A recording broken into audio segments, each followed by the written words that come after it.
நான் தான் வெனிசுலா அதிபர். ட்ரம்ப் பதிவிட்ட போட்டோவால் பரபரப்பு. அப்போ டெல்சி ரோட்ரிக்ஸ். அமெரிக்க அதிபர் டொனால்டு ட்ரம்ப் தனது சமூக ஊடக தளமான ட்ரூத் சோஷியலில் ஞாயிற்றுக்கிழமை ஒரு புகைப்படத்தை பதிவிட்டார். அதில் தன்னை வெனிசுலா நாட்டின் தற்காலிக அதிபர் என்று குறிப்பிட்டுள்ளார். இந்த புகைப்படம் விக்கிபீடியா பக்கத்தின் லேஅவுட் போலவே இருந்த காரணத்தால் பலரும் ட்ரம்பின் விக்கிபீடியா பக்கத்திற்கு சென்று செக் செய்தனர். ஆனால் இப்படி எந்தவிதமான மாற்றம் அதில் இல்லை. இதனால் ட்ரம்ப் திட்டமிட்டு இப்படி ஒரு புகைப்படத்தை உருவாக்கி பதிவிட்டுள்ளார்.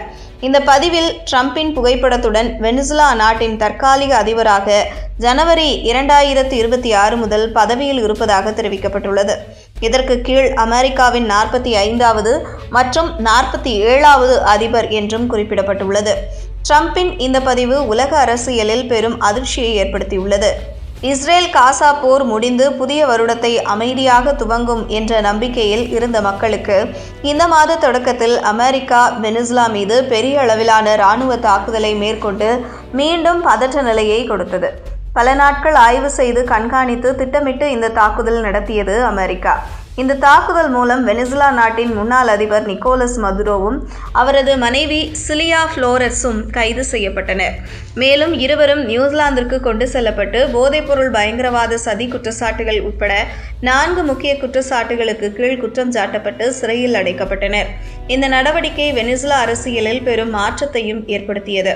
நிக்கோலஸ் கைதுக்கு பின்பு ட்ரம்ப் வெனிசுலாவை பாதுகாப்பான, சரியான மற்றும் நியாயமான தலைமை மாற்றம் உருவாகும் வரையில் அமெரிக்கா நிர்வகிக்கும் என்று கூறியுள்ளார். வெனிசுலா மக்களின் நலனில் அக்கறை கொள்ளாதவர்கள் ஆட்சிக்கு வராமல் தடுக்க இது அவசியம் என்று அவர் விளக்கினார். இது மட்டுமல்லாமல் வெனிசுலா நாட்டின் கச்சா எண்ணெய் வளத்தை மொத்தமாக கைப்பற்றிய அமெரிக்கா தற்போது அந்நாட்டை நிர்வாகம் செய்ய 3 பேர் கொண்ட குழு ட்ரம்ப் நியமித்துள்ளார். இந்த குழு வெனிசுலாவை நிர்வாகம் செய்வது மட்டுமல்லாமல் கச்சா எண்ணெய் உற்பத்தி மற்றும் விற்பனையை முழு கட்டுப்பாட்டிற்கு கொண்டு வரும். முதல் கட்டமாக வெனிசுலாவில் இருந்து 30 முதல் 50 மில்லியன் பேரல் உயர்தர எண்ணெயை அமெரிக்காவுக்கு ஏற்றுமதி செய்யப்பட உள்ளது. இந்த எண்ணெய் சந்தை விலையில் வாங்கப்பட்டு அதற்கான தொகையை அமெரிக்காவே நிர்வாகம் செய்யும் எனவும் ட்ரம்ப் தெரிவித்தார்.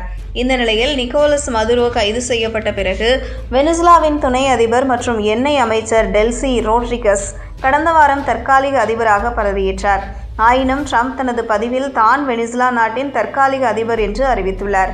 இதனால் டெல்சி ரோட்ரிகஸ் அதிகாரம் பதவியின் நிலை என்ன? இதோடு இனி நிக்கோலஸ் மதுரோ வெனிசுலாவுக்கு வருவதற்கான வாய்ப்பில்லையா என்ற கேள்வியும் எழுந்துள்ளது. மேலும் ட்ரம்ப் அடுத்தடுத்து கியூபா, மெக்சிகோ, கிரீன்லாந்து ஆகிய நாடுகளை கைப்பற்றும் முயற்சியில் தீவிரமாக இருக்கும் காரணத்தால் உலகளவில் பெரும் பதற்றம் நிலவுகிறது. முதலில் ட்ரம்ப் கச்சா எண்ணெய் வளத்தை மட்டுமே கைப்பற்றிய நிலையில் தற்போது நாட்டையே கைப்பற்றுகிறார்.